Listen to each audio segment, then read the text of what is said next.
E chegamos ao 100º episódio de Investimento Abessa, gente. Nesse 100º episódio, estou conversando com o Felipe Alvarez, um papo muito bacana sobre por que implantar ESG na sua empresa. Uma visão prática e aplicada, um craque, minha gente. Divirtam-se, aproveitem. Tchau, tchau. Bom dia, boa tarde, boa noite. Mais um episódio de Investimento Aberto. Hoje com Felipe Álvares, de Oliveira. Grande amigo. Tudo bem? Anderson, muito obrigado pelo convite. Que é isso, maravilhoso. Me conta um pouquinho, fala para todo mundo quem é Felipe Álvares. O Álvares de Oliveira? Eu sou um biólogo apaixonado por meio ambiente e sustentabilidade, que gosta muito de finanças, que estudou bastante finanças para poder conversar de uma maneira estruturada sobre esse. Ah, legal, legal. E o Felipe tem uma carreira passando por mercado financeiro e muito corporativo, na indústria, serviços e tal, né? Eu comecei no mundo corporativo bom, antes de entrar no mundo corporativo, eu passei por um mundo de ONGs, mas logo percebi que eu gostava um pouco mais da questão do corporativa mesmo, fui para uma consultoria, então comecei no mundo de papel e celulose, uma consultoria finlandesa, fui para uma empresa que trabalhava com investimentos em florestas, depois fui para o setor elétrico e Sempre uma pegada de. sempre da área de meio ambiente e sustentabilidade. E dentro do finalzinho, quando eu estava acabando minha passagem pelo setor florestal, foi que quando um dos chefes meus, no momento em que eles estavam decidindo se eles iam comprar mais ativos no sul da Bahia ou não, cara, quais seriam os impactos socioambientais que a gente geraria se a gente fosse para lá? E eu fiz uma análise, a matriz, impacto, tal, mostrei para eles, tá bom, ótimo, muito bom. E quanto que vale esse impacto? Que pergunta? Aí eu falei para ele, pô, eu não sei, eu sou biólogo. Aí ele falou, então, tá vendo aquele cara lá? Aquele lá é o CFO. Senta lá com ele e ele vai te ensinar um negócio chamado valuation. E aí eu aprendi como, como que é o processo de valuation de um ativo e como que, e o pessoal era meio maluco nessa empresa, que ainda bem que era, porque foi o que despertou interesse pelo mundo financeiro, vão tentar criar premissa dentro de um valuation tradicional, precificar os impactos positivos e negativos. Que é isso que eu ia te perguntar, né? Porque os modelos tradicionais. Não aparece, mas como que eu consigo dar preço em, por exemplo, a quantidade de floresta que eu vou preservar, ou na água que eu vou ajudar a manter limpa? E aquilo foi para mim, nossa, agora eu vi um novo universo. E eu aprendi a partir, já tinha lido a respeito de valoração dos serviços ambientais, que é mais ou menos isso que a gente fez, mas é uma coisa muito teórica, muito científica, ali foi prática. Não, não. Então, vamos pôr aqui na linha. Então, eu entendi o que era um fluxo de caixa descontado, montamos um, e a gente chegou no final, né, de biólogo, fazendo um fluxo de caixa descontado, e a gente chegou no final das contas, apresentou isso para o board, e falou, olha, o projeto XYZ, eu não lembro exatamente quanto que era a tira, mas era uma porcaria. Mas quando a gente considerava todos os serviços socioambientais, a tira, sei lá, dava uns 5, 7% de incremento. Obviamente que aquilo não era tangibilizar, a gente não podia tangibilizar aquele valor, mas ele estava lá. O valor dos impactos socioambientais estava ali. Só que eu não tinha ninguém disposto a pagar por aquilo, aquele momento. Essa é uma boa questão, mas agora. Tinha um mercado de carbono, mas ele tinha acabado de dar a primeira grande decaída, né? O mercado de carbono é uma maneira de você transacionar serviços ecossistêmicos. Mas aquilo para mim foi bom, eu quero estudar isso, eu quero entender de mais de finanças a partir daqui, e comecei a me aprofundar, a estudar a respeito. E ainda no Brasil não era muito famoso, mas a partir de 2019, quando surgiu, né, e ganhou força o termo ESG, é que eu falei, bom, agora tem bastante gente para ouvir o que eu gosto de falar. O momento é bom você estar lá no momento, né? Você fica de momento, mas. Mesma conversa 10 anos atrás, no momento, né? Mas, Tem um arcabouço teórico muito grande sobre precificação de serviços ambientais, e acho que hoje em dia quem trabalha com valuation e assistir bebe um pouco dessas ferramentas, óbvio que isso é muito teórico, muito científico, mas isso ganhou força nos últimos anos. Né? Então, e aí aquela pergunta, então, de onde vem? De onde vem? Existe sustentabilidade com a mesma coisa? De onde vem? De onde vem essa história? Tem gente que pode discordar de mim, mas eu acho que não. Eu acho que está dentro do universo de sustentabilidade. Em 2004, o Kofi Annan, na ONU, tentando estimular o mercado financeiro a passar a considerar aspectos socioambientais de uma maneira mais consistente no dia a dia de tomada de decisões, propôs esse framework que ele chamou de pô, vocês precisam levar em consideração aspectos ambientais, sociais e de governança. Então, esse termo surgiu dentro desse universo 2004. 2004. A Tá. partir daí, muitos... E tinha uma pergunta. Qual que é a cabeça dele, né? Obviamente, provavelmente estava sendo discutido, né, nas antessalas, isso já chegou de uma maneira estruturada ali, né? Existiam movimentos nesse sentido, mas a partir daí surgiu um esforço acadêmico para discutir, pô, então tá bom, qual que é o recorte desse tipo? Porque sustentabilidade ela vai falar desde a filantropia, do engajamento com comunidade, de inúmeros aspectos. O ESG para mim e para muitos pensadores, como que eu transformo o que é material, como que eu avalio dentro do universo do comportamental, o que é material para o negócio. Você fez ali no caso do... Exatamente. Então, se eu atuo numa empresa de papel e celulose, por exemplo, eu posso ter um programa de voluntariado que eu incentivo os meus funcionários a trabalhar pela comunidade. Isso é sustentabilidade, isso é nobre e é válido, está dentro do universo de sustentabilidade. Mas o número de funcionários que eu estou engajando no meu programa de voluntariado vai afetar a minha capacidade de geração de caixa? Talvez não, muito provavelmente não. Mas a minha relação no risco. não. Mas a minha relação com as comunidades, por exemplo, no meu plantio de eucaliptos, vamos dizer, que podem, porventura, invadir o meu plantio e roubar por N razões, porque eles se sentiram prejudicados pelo avanço do meu plantio, enfim, N motivos. Isso é risco para o meu ativo. Então, o S do ISD, se eu não considero o risco de eu ter problemas com a comunidade e tento trazer ferramentas para mitigar esse risco, eu estou correndo o risco novamente de ter um problema no fornecimento de madeira da minha fábrica. Ou, um exemplo mais fácil de dar, a questão climática, né? Bem fácil de dar esse exemplo. Se vamos continuar no mundo de papel e celulose, se eu decido que eu vou plantar uma floresta de eucalipto para atender a minha fábrica de celulose nos próximos 40 anos, né? Normalmente os modelos de celulose, papel e celulose de floresta são longos. Eu estou considerando a probabilidade de, no futuro, por questões de mudanças climáticas, nessa região em que eu estou investindo, chover menos. E se chove menos, meu eucalipto cresce mais devagar e ele não vai dar o volume necessário que o meu modelo previu de madeira na fábrica. Se eu não faço essa conta, se eu não levo em consideração a probabilidade de eu ter mais eventos de escassez de chuva no futuro, pode ser que o meu modelo falhe. É uma dimensão que eu não tinha. Quero um outro exemplo agora mais perto do meu dia a dia hoje, que eu estou no setor de aviação agora. Se a gente continuar tendo eventos de calor extremo, como a gente tem, estamos vivendo, mas assim, extremo e como ele está sendo projetado para os próximos 15 anos, em algumas horas do dia, em algumas cidades do mundo, vai ser impossível aviões decolarem, porque a pressão atmosférica vai cair e o avião não vai ter impulso para subir. Nem sei se chama impulso, porque eu sou biólogo, então Biólogo, você é filosofista? o avião não vai conseguir subir, porque o ar vai estar mais quente, então ele vai precisar de uma pista muito, muito mais longa para conseguir ter a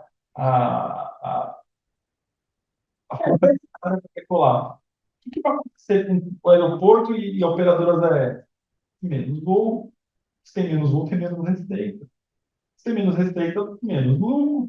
Então, se você não... O que eu preciso fazer enquanto operador aéreo para mitigar o impacto de um provável aquecimento global que vai fazer com que a minha operação tenha problemas? Cara, tem várias coisas que eu posso fazer. Eu vou colocar um avião com uma propulsão diferente. Aí começa. Se eu colocar um avião com uma propulsão diferente, eu vou ter que investir em P&D. Será que vale a pena? A complexidade começa a ficar grande. Então, voltando à pergunta inicial, qual que é a diferença entre sustentabilidade e ESG? A sustentabilidade, ela vai estar muito mais ligada, né, à responsabilidade social corporativa. Então, eu estou preocupado com o impacto que a minha companhia causa no ambiente, na sociedade, e genuinamente eu quero mitigar esses impactos. O ESG ele vai olhar para quais são os impactos que a sociedade e o ambiente causam no meu modelo de negócio e como eu vou tomar decisões baseadas nisso. Não é a premissa não é que você vai mudar o mundo, né? Não, Mas é exatamente. Qual que é a minha estratégia de adaptação? Por exemplo, no caso do eucalipto que eu falei, pô, será que eu posso desenvolver clones que vão ser mais clones de eucalipto, ou espécies de eucalipto, para não ser muito técnico, que vão ser mais resistentes à seca e vão continuar produzindo uma quantidade de madeira necessária para que eu possa fazer papel? Então, putz, eu tenho que começar a investir agora em pesquisa e desenvolvimento para daqui 20, 30 anos, 15 anos, quando esses eventos climáticos se materializarem, minha floresta está mais resiliente a isso. No caso do avião, pô, eu posso investir em outros tipos de propulsão, posso investir em adaptações nos aeroportos porque eu consiga decolar em horas do dia que são muito quentes e aí eu não vou ter tanto impacto na minha operação enquanto operador logístico. Enfim, interessante, hein?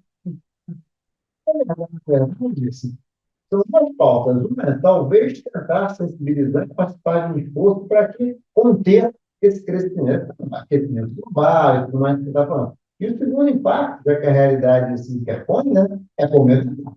exatamente.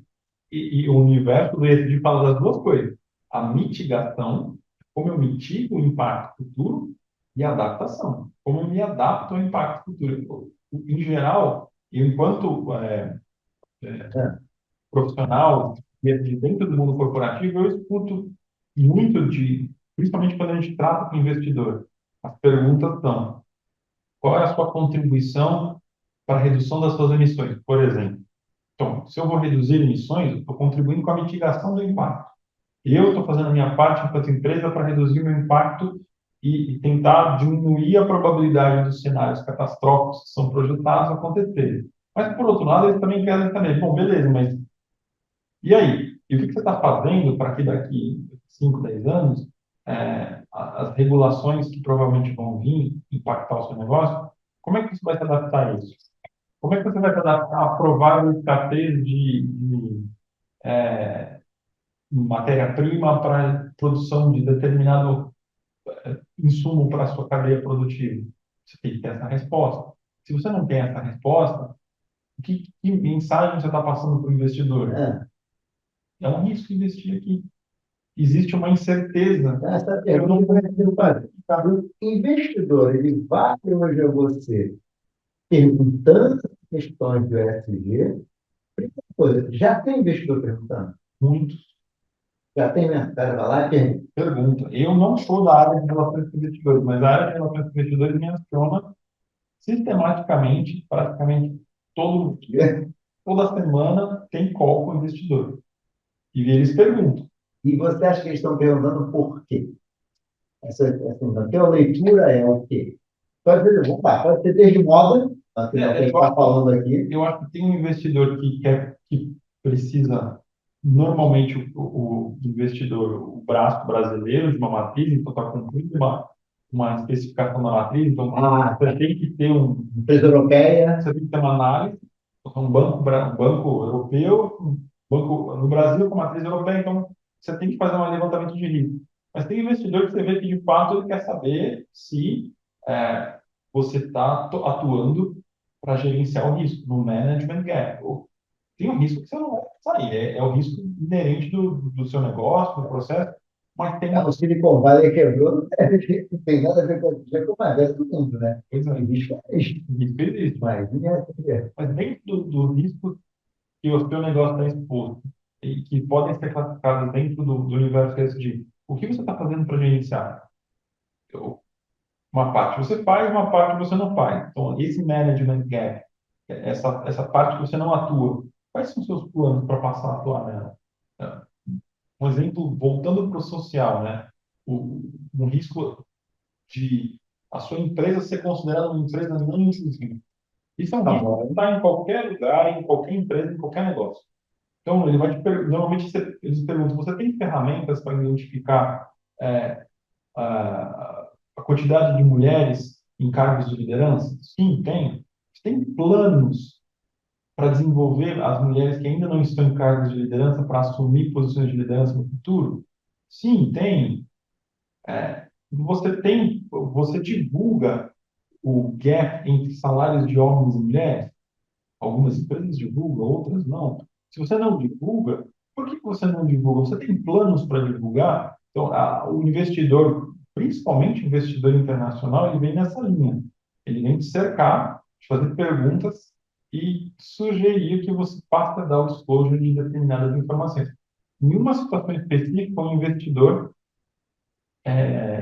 deu um ultimato. Olha, vocês, numa empresa que eu trabalhei, ele falava, investidores, vocês não têm uma estratégia robusta de mudanças climáticas, empresas do setor elétrico.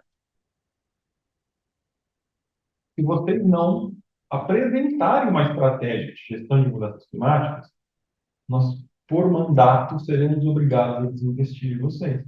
Então, vocês têm até o final do ano para se adaptar, a incorporar frameworks de mercado, eles estavam falando do TCFD, senão eu vou ter que desinvestir, porque é a regra do fundo soberano de um país europeu Grande. grande, estava muito interessado porque do lado deles, eles têm uma meta também. Qual que é o risco da minha carteira? Como é que está no meu portfólio de investimento, como é que está o desempenho das empresas que eu invisto em emissões de carbono, por exemplo, ou em gestão de diversidade e inclusão, por exemplo. Então, ele tem essas metas. Esses fundos mais estruturados sabem muito bem que tipo de perfil de investimento que eles querem fazer, né, quando se fala de ESG. Uma pergunta, Felipe, desculpa. Você está falando assim da empresa europeia. O investidor brasileiro ainda não está com essa. Alguns, sim, alguns bancos grandes, eu percebo, nacionais, têm uma visão muito clara, mas a minha sensação é que eles atuam muito forte no ESG, com esse interesse de mitigar risco quando se fala de crédito, Da concessão do crédito. da concessão do crédito. Por quê? O risco associado ao não pagar, ao mal pagador, ao Tá. Ou default. seja, o cara vai pagar porque um risco ESG se materializou. Exato. Mas também tem uma outra camada. O, o banco, os bancos brasileiros, os grandes bancos brasileiros estão se associando a movimentos internacionais, principalmente questões de mudanças climáticas, e eles têm metas. Então, como é que está a sua carteira de crédito em relação à emissão de CO2? Então, ele tem que saber, por exemplo, se ele vai emprestar dinheiro para a minha empresa, como é que é a sua, um indicador comum que eles pedem quantidade de carbono por receita. E aí eles transformam isso, transferem isso para o grande pool do portfólio deles e eles têm uma meta. Cada banco tem a sua meta, eles não divulgam isso, não sei qual que é o mais agressivo no Brasil, mas eu percebo que os grandes bancos sistematicamente mandam questionários para eles. Se você tem crédito com eles, você tem dívida com eles, eles sistematicamente perguntam: Ei, qual que foram as suas emissões no último ano? Me apresente essa e essa informação. Cada banco tem um recorte específico. Me conta uma coisa aqui, você que tem uma vida corporativa grande, né? Eu já entrevistei algumas pessoas aqui de ESG e tal, Mas acho que você é o primeiro que vem do mundo corporativo, não vem do outro lado do balcão, que é o lado do banco, da corretora, da asset e tal. No mundo corporativo, quando é que você começou a trabalhar com essa mesmo? 2008. 2008. Então, estamos falando aqui de 15 anos, né? Que é isso? Existe, assim, estrutura compradas mesmo? Sim. O que você nota nesses 15 anos? Ou é aquela história que cada vez que você chega numa empresa é um convencimento, não, acertou na crise, nada disso. Mas, em vez de estar batendo na porta, entendeu? Como é que é o ambiente corporativo, na sua opinião? E eu percebo, Hudson, que existe uma grande diferença. Empresas brasileiras listadas têm um nível de entendimento do que é ESG para o mercado muito bom. Assim, é Você não importante. tem problema de chegar, chegou um marciano, né? Assim, investidor quer, investidor tem. Então, eu preciso. Se não tem uma estrutura dentro de casa que cuida do ESG, o investidor, pô, mas e aí? Com quem está agindo? Não, tem que ter alguém para cuidar. Onde é que fica o Felipe, né? Exatamente. Agora, empresas que estão de capital fechado é diferente. É, Aí a gente cai, pelo menos a minha experiência, né, das empresas que eu trabalhei, a gente cai mais no universo de sustentabilidade e é mais difícil mostrar para o CFO, por exemplo, né, é, o valor que essa agenda tem. Mas quando a gente passa para as empresas listadas, é muito, elas não têm dificuldade. É só um investidor grande, internacional, pedir uma reunião e dar uma carteirada que, assim, pô, não, vamos fazer, preciso fazer. Normalmente, empresas listadas, elas querem estar dentro de índices de sustentabilidade, elas querem demonstrar que estão buscando uma alta performance dentro do ESG, porque é bom para a imagem, porque normalmente você está listado dentro de um índice específico. Normalmente, isso não dá para dizer isso, mas acredita que você vai aumentar o volume de negociação do seu papel, enfim, uma série de benefícios que o pessoal entende, compra e fala, quero, vamos lá, vamos entrar no ISE, vamos entrar no Dow Jones Sustainability Index. O que eu tenho que fazer para entrar lá? Pô, é um percurso. nossa. Vai ter que construir um plano de ação, porque você vai fazer uma análise do que você tem, que precisa ter, como você vai fazer para chegar lá. E aí o C-Level começa a dizer, nossa, mas tem que fazer tudo isso, mas o lado bom é que quando você mostra que a maior parte das demandas desses frameworks está ligada uma qualidade superior do disclosure e uma qualidade superior da gestão do risco, faz todo sentido. Você sai do universo do projeto de sustentabilidade, que é legal de fazer porque é uma boa prática, e entra no universo de eu estou fazendo isso porque o meu público investidor quer saber como eu faço a gestão de um risco que de fato isso é um problema. De fato, eu preciso saber como que o mercado ou como o meu regulador vai olhar para as questões de mudanças climáticas no meu negócio. Eu realmente quero saber disso. Ou Já mandar tem uma consciência. exato. Já tem uma consciência. Você começa a fazer conta. Bom, se eu for obrigado a aumentar a mistura de biocombustível no meu combustível a X% ao ano, o preço do biocombustível do jeito que está, nossa, isso é um problema. Isso é uma pergunta que o investidor faz. Como é que são os riscos regulatórios no seu país em relação a mudanças climáticas? O biocombustível entra aqui. Mas aí não é mais, daí não é uma questão mais de ESG para o CFO. É uma questão de custo. Só que chegou pela questão do erro, chegou dentro É um risco, tem a ver com mudanças climáticas que chegou pelo SG. chegou pela SG. Tá, tá. E aí, agora aquela pergunta. Ok, percebemos o risco. Primeiro, risco, entendi. Mas esse negócio aqui não está dando dinheiro. Como é que funciona isso? Tá dando dinheiro.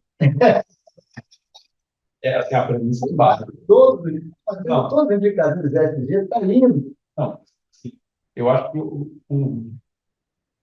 uma premissa importante do ESG na minha concepção, é uma ferramenta que contribui para gerar valor e proteger o capital da companhia.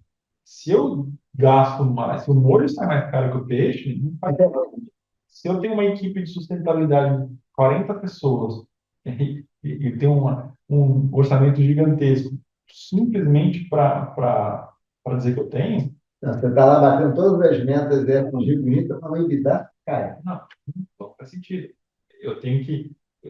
A área de dentro de uma companhia, na minha concepção, ela tem que contribuir para a gestão do risco, para antecipar riscos e para identificar oportunidades. Porque o ESG também pode ser visto como uma oportunidade de Por negócio. favor, coloque aí, que eu sou aluno de risco. Eu acho que, assim, fez bem a lição de casa, no risco, vamos olhar para as oportunidades do negócio. Dependendo do tipo de empresa que você está, o fato de você fazer uma boa gestão de risco já é uma oportunidade, porque Já risco é. é reputacional, é importante. Mas existem serviços associados a uma boa gestão de risco. Por exemplo, eu posso dar o exemplo de uma empresa, uma grande empresa brasileira, que isso é público, a Suzano, entendeu que a quantidade de florestas que elas têm, que eles têm plantado, sequestra carbono. Poxa, então, se eu sequestro carbono, eu não posso gerar crédito de carbono? Entre eles entenderem a oportunidade e construir uma metodologia, teve um processo, mas a Suzano é uma vendedora de crédito de carbono. É um upside na receita deles. Eu acho que eu ouso dizer que hoje em dia deve ser quase que uma unidade de negócio dentro da Suzano. Não conheço o processo, mas eles, Pelo tamanho da história que você falou, deve ser. no caso da Azul, hoje é onde eu trabalho, eu oferecer para o meu cliente final a oportunidade dele compensar as emissões do voo como um serviço, uma amenidade, uma facilidade, não é exatamente uma receita adicional, porque, obviamente, a compensação de carbono que o cliente faz, ela é esse valor é direcionado para o projeto de carbono que a gente está suportando, mas é uma oportunidade que eu trago para a percepção do meu serviço. A qualidade. É muito interessante, né? Você criou para esse teu cliente, deu mais propósito. Você está dizendo, eu tenho quatro opções de companhia aérea. Ó, tem uma aqui que é uma proposta bacana. Identifiquei com ela. Você opta pela compensação. Você quer fazer isso? Existem dentro do universo da aviação. No Brasil não tem ninguém fazendo isso ainda, mas a gente vê empresas, por exemplo, Lufthansa, British Airlines. Você quer voar com combustível sustentável? Você pode escolher a proporção relativa ao seu assento de combustível sustentável. Obviamente que ele não faz o ajuste no tanque. Isso depois é um mecanismo que você Mas como é que é a história? você tem no aplicativo, você vai lá, bom, eu quero voar com 10% do combustível que seria destinado É o meu ao assento. meu assento, eu quero que seja sustentável. Então, a empresa assume uma responsabilidade de usar a quantidade de combustível sustentável que o pool de passageiros comprou ao longo da semana em determinados voos. Então, assim, obviamente que não é naquele voo, mas vai existir esse uso. Não, e nem o cara quer nada, como você falou. Não vai dar. Não quer nada, é só uma questão de espaço. A empresa vai ter que comprar um combustível mais caro, mas você, como indivíduo, se sente, pô, eu estou ajudando a incentivar um mercado que hoje é pouco acessível. E o combustível é muito caro no mundo inteiro. Mas se você quiser pagar mais caro para isso e você vai se sentir bem com isso, você pode. Então, assim, hoje, Ainda tem engajamento. exatamente, hoje a gente está falando de engajamento. Mas quem sabe no futuro as empresas aéreas vão poder explorar isso como receita adicional de alguma forma. No caso do carbono, das empresas que produzem crédito de carbono, isso é uma. Não, você pode até trazer mais clientes também. Exatamente. Você pode trazer, tem quatro empresas, resolver. A empresa X, porque essa empresa X fala comigo. Os meus valores conectam com os valores dela. Então, pô, óbvio que pode pegar um momento que isso vira o piso, né? Mas aí é muito bacana, né? Todo mundo está sendo sustentável, então, na verdade, aquele cara aqui não é, está meio que sendo excluído, né? Mas é interessante, esse ponto que você colocou das oportunidades, quando a gente fala de mundo corporativo, é uma questão para pensar. E você cria uma mesma E oportunidade. assim como aquela do teu exemplo, aí já indo para o lado do risco, né? De conseguir perceber que o eucalipto não vai estar lá no diâmetro que precisa estar, é outro fator super importante. E você acha que essas coisas hoje já estão mais disseminadas? E qual faço a pergunta? Eu sou um cara não é, né? Eu sou um cara de uma época, quando a gente fala, tinha falado, abraçar, você vai abraçar, eu me expliquei, eu expliquei esse papo. E já melhorou bastante. Mas como é que está isso? Ainda meio que você tem muita gente muito cético ainda. Tem muita gente certa, mas eu acho que quando a gente fala do IS, por isso que eu gosto sempre de partir de mostrar, principalmente para os CFOs, a relação do ESG com o risco. Isso é muito fácil para perceber. Pô, ESG me ajuda a gerenciar risco. Legal. Riscos que estavam ocultos até um Riscos que tempo atrás, né? estavam Ninguém ocultos. ligava, né? Existem riscos que surgiram, principalmente os riscos regulatórios, que é um ciclo virtuoso. As pessoas tomam consciência dos problemas ambientais, elas passam a pressionar os formadores de opinião e legisladores. A legislação reflete os anseios da sociedade e afeta as empresas. Existem coisas que já estão materializadas, então, regulações em países europeus, existem regulações claras sobre mudanças climáticas, por exemplo, representatividade de mulheres em cargos de liderança, dois temas que a gente falou, mas tem outras coisas que estão sendo discutidas. No Brasil, a gente não tem nenhuma obrigatoriedade ainda muito clara, mas a gente está caminhando para isso. O Brasil tende a replicar o que Na Europa, né? Europa os Estados Unidos é mais Califórnia uma coisa, Texas é outra, enfim. Mas mesmo assim, existe uma tendência. E os Estados Unidos, as empresas se beneficiam, as empresas querem usar o ESG como uma ferramenta de engajamento, estão olhando para a opinião pública. O Estado não interfere muito, mas as pessoas, os consumidores, usam isso como uma referência para a tomada de decisão. E aí você tem o risco de você perder ou desengajar clientes. No Brasil, eu acho que está hoje mais sentido. Mas a partir do momento que a gente tiver lei, regra, eu vou ter que cumprir. Né? No caso, tem um exemplo muito claro de um universo muito restrito de biocombustível, né? Que é a lei de uso de biocombustível por transportadores. É uma lei, uma regra que exige que as distribuidoras de combustível comprem créditos de combustível sustentável. Só afeta um universo muito pequeno de empresas, afeta o consumidor final, não vai perceber muito, não vai alterar muito o preço, mas é um case de, é, de uma regulação de um determinado setor industrial baseado em premissas ambientais. Então, eu chamo RenovaBio.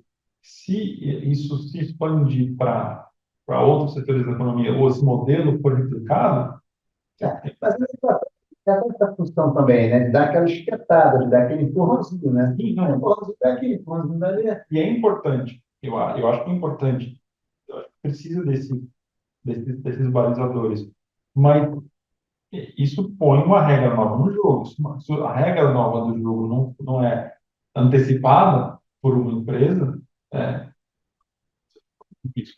E aí, voltando à sua pergunta, quando a gente consegue demonstrar dentro do universo corporativo que você está contribuindo, a área de SD contribui com gestão de risco, a conversa fica muito tranquila. Mas é que você tem uma pegada muito interessante, que é você consegue, ou tenta pelo menos, quantificar.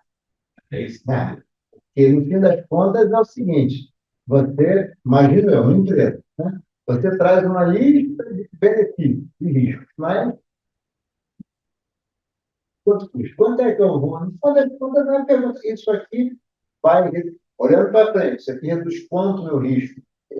Negócios que vão naufragar e coisas do tipo, ou que oportunidades traz? Você quantifica, fica difícil. Você tem essa pegada de quantificar, né? Sim, acho que sempre tem que quantificar e transformar em dinheiro. Quando você, por exemplo, o risco de uma determinada indústria, no Brasil, as sementeiras, por exemplo, não são reguladas por nenhum tipo de legislação que fala de mudanças climáticas. Mas na Espanha, sim. Um exemplo, né?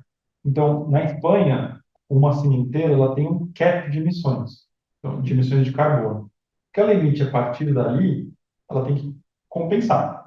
Como que ela compensa? Ela tem que ir no mercado comprar crédito de carbono.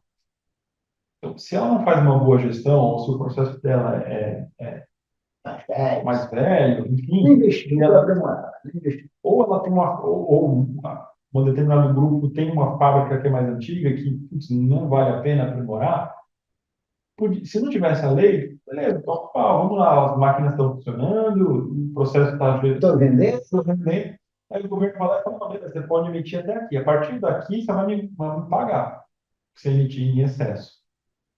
Eu vou ter que ir ao mercado comprar crédito.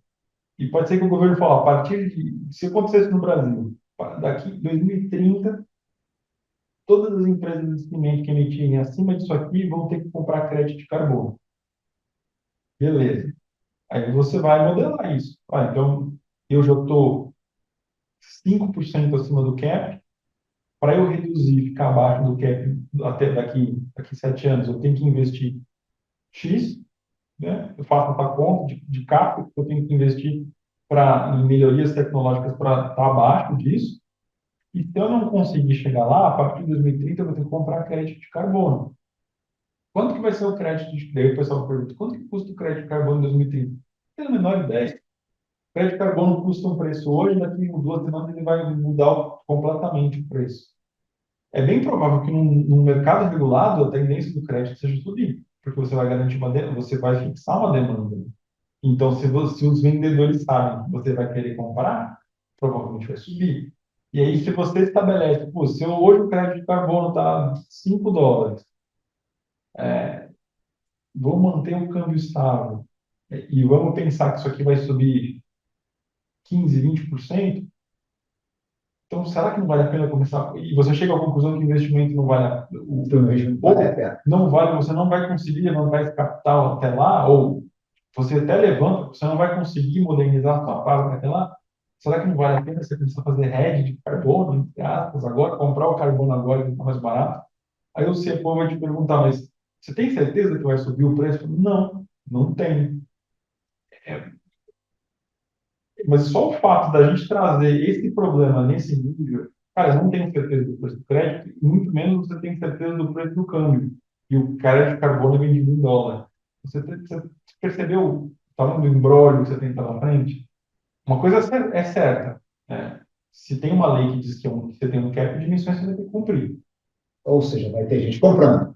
Então, Nem todo mundo vai conseguir se adaptar. Com exatamente. certeza. Então, a gente precisa se mexer. Então, quando a gente traz as questões de ESG nesse, nessa discussão, com esse tipo de abordagem, fica muito fácil.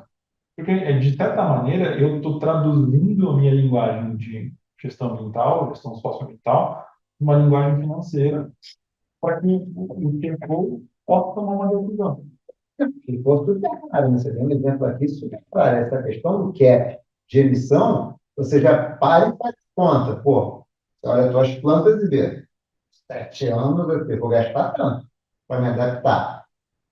Vou conseguir, não vou conseguir? E se eu não me adaptar, quanto eu vou gastar para comprar de crédito de carbono? Será que vale a pena investir? Se o crédito de carbono aumentar muito, vai investir. Se não aumentar muito, é uma decisão que tudo bem, para compensar. E não assim, estou com a minha alma tranquila, paguei a compensação, mas o cara vai fazer conta. Vai. De repente, vale a pena investir para não comprar crédito de carbono no futuro. Né? E quando funciona esse negócio? Quando toda semana estou no jornal, crédito de carbono, no final de contas, tenta dar uma explicada para a gente o que é o mercado de crédito de carbono. Acho que é uma conversa para um outro podcast de tanto detalhe, mas de uma forma resumida. Não, com certeza, por favor. Mas de uma forma resumida, hoje a gente não tem um mercado de carbono global regulado. Então, é isso, inclusive, que a gente sempre discute, né? A gente discuta a fala do Acordo de Paris. O Acordo de Paris, uma das dos outputs do acordo é criar esse mercado de carbono internacional regulado. Enquanto isso não acontece, existe um mercado de carbono voluntário, que ele tem regras muito rígidas. Não é porque é voluntário que é bagunçado. E as empresas, né? Ele é voluntário, que cada jurisdição, cada país faz. Quem é que cria a regra? Só para eu entender, já que Existem países que têm um mercado de carbono regulamentado dentro do país. tá. O mercado europeu tem o mercado de carbono europeu, que funciona só dentro da Europa, obviamente.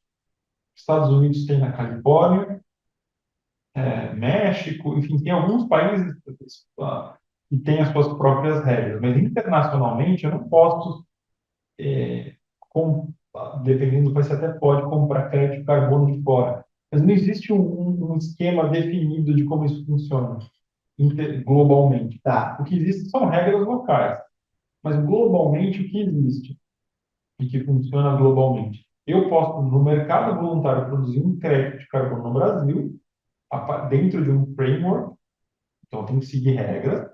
Esse framework internacional atesta que esse crédito é bom, e aí eu posso vender para quem quiser comprar. Quem quiser comprar, vai comprar para compensar uma emissão, por exemplo. Vamos falar aqui do setor aéreo.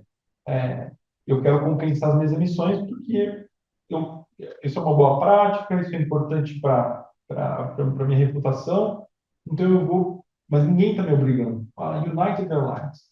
O governo americano não obriga ninguém a compensar nada, mas a United Airlines quer mostrar para o público dela que ela é responsável. Então, ela vai ao mercado e compra crédito de carbono e aposenta esses créditos de carbono, dizendo: ó, eu emiti X toneladas de carbono em 2021, comprei um crédito de carbono no mercado voluntário e aposentei esses créditos, ou seja, as minhas emissões para 2021 estão zeradas. Eu sou net zero em emissões de carbono em 2021. Ela faz isso porque ela quer. Não foi um governo que disse: olha, você pode emitir até aqui. Então, não existe esse cap de emissões no mercado É voluntário. um mercado privado, totalmente privado. Totalmente privado. O que eu disse do mercado, esse exemplo que eu dei da Cinqueira, é um provável mercado regulado. Então, na Espanha, na Europa, isso existe. Eu tenho regras para determinados setores que são muito altamente emissores. Cimento, por exemplo. Então, eu faço no Brasil, a gente tem uma lei regulamentada que vai provavelmente criar esse mecanismo. Então, se, por exemplo, o setor de óleo e gás no Brasil ganhar um cap de emissões, vai acontecer aquilo que eu falei. Bom, onde as minhas plantas. Isso é bom, né? Porque isso vai gerar movimentos de modernização de plantas, então eu vou melhorar minha tecnologia. Isso abre um universo infinito para a reestruturação de dívida baseada em projetos, então os Green Bonds, Sustainability Linked Bonds. Eu vou pegar dinheiro no banco com o intuito de modernizar minha planta, por exemplo. E como isso vai gerar benefícios socioambientais, quem sabe talvez eu consiga uma taxa diferenciada. Para o banco é interessante também, porque ele vai conseguir uma taxa, uma carteira de crédito verde. Quanto mais, pô, meu crédito está atrelado a projetos sustentáveis. Então, estou fazendo isso porque a empresa A ou B precisa modernizar uma parte do parque industrial deles para emitir menos carbono. Então, eu vou emprestar dinheiro para eles, enfim, cria-se um ecossistema de serviços, produtos financeiros, enfim. Por isso que são público que defende a criação de mercados de carbono internacional fala tanto disso. O efeito cascata que isso tem para outros setores é impressionante. Nossa, fiquei impressionado. Última pergunta que a gente tem, olha, Felipe. Senão a gente vai continuar na área. Agora tá. Não, mas é um episódio mesmo, hein?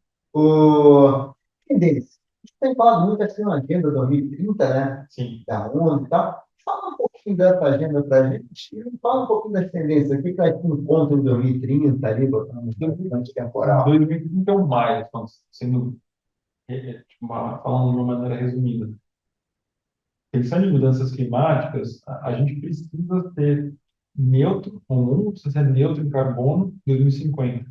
Mas 2030 é um ponto de controle. Então, recentemente, inclusive o IPCC, o Painel Internacional sobre Mudanças Climáticas, soltou um relatório dizendo, não, galera, se continuar do jeito que está, a coisa vai ficar ruim. Mais uma vez, né?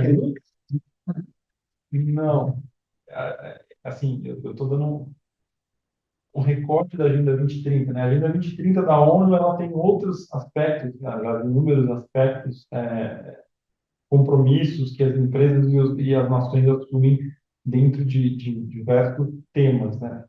E, mas eu quero usar a questão das mudanças climáticas porque é muito bem discutido, a gente tem muita informação, muito dado numérico, né? Eu consigo comparar o país e empresas nesse sentido. E o PCC mostrou que a tendência é que a gente não vai conseguir bater a meta, que a gente vai passar bem longe da meta e está bem longe. bem longe da É. meta. E que a gente está trabalhando, as metas elas visam estar, o mundo aquecer até 2100, 1,5 graus. Tá. Hoje a gente está com mais ou menos 0,6 graus acima dos níveis pré-revolução industrial. Do jeito que a gente está indo, provavelmente o que o IPCC prevê é que em 2030, 2100, a gente vai estar com 3,2 graus acima. Isso é catastrófico. Então, o que eles estão dizendo? Que a gente precisa fazer uma guinada drástica até 2030, e provavelmente a gente não vai conseguir fazer porque o prazo é curto, mas entre 2030 e 2050, se não houverem regulações muito pesadas e drásticas, a gente não chega em 2050 na meta. Então, qual que é a minha perspectiva de tendência, pensando em regulação? Se os formuladores de políticas públicas incorporarem, ou parte deles incorporarem as recomendações do IPCC, a gente vai ver um processo mais, como eu diria assim, mais, fugiu a palavra, mais incisivo, mais drástico, Assertivo. de comando e controle para que as coisas aconteçam, porque o Estado, só para fechar, o Estado também deveria, os Estados também deveriam olhar a precificação de risco.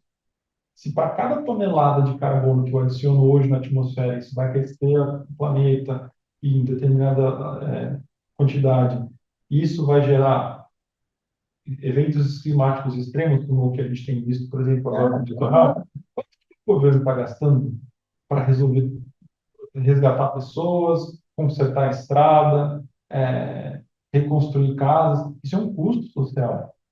Então, se o governo, se o Estado não se preocupa com os impactos da adição de carbono na atmosfera hoje, o Estado vai ter um gasto no futuro. Obviamente, a gente sabe que no Brasil, na maioria dos países, a gente não tem políticas de Estado, a gente tem pensamento de governo. Então, isso é muito complicado. Mas deveria ser No considerado. Brasil, no mundo, realmente são 4 anos de mandato, o mundo tem 4 anos. Se são de 4 anos, mas 4 anos o mundo acaba. Começa outro mundo, né, para a política, né? Felipe, uma mensagem final aqui para quem está nos assistindo, nos ouvindo. Eu acho que a minha grande mensagem é: ESG não é sustentabilidade.